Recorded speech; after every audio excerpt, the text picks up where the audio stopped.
আমি ছুটির দিন পেলে সেদিনটাকে নষ্ট করি না। তো সকাল সকাল ছাদে চলে এসেছি, এসে দেখো গাছের গোড়াগুলো সব খুশে দিচ্ছি।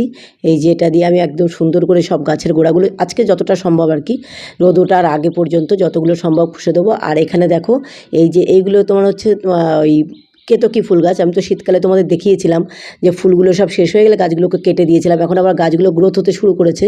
তো কী করতে হবে, এই ডগাগুলোকে না একটু একটু করে কেটে দিলে গাছটা বেশি ঝাঁকড়া হবে আর বেশি লম্বা হবে না, বেশ সাইজটার শেপটা সুন্দর থাকবে।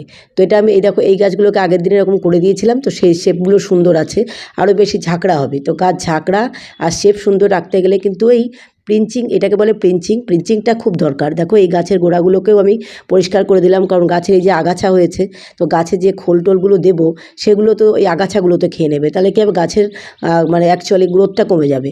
আর গোড়ায় যদি এরকম কোনো ডালপালা দেখো গাছের গোড়া থেকে তুলে দিলে গাছটা বেশ সুন্দর লাগে। বাই।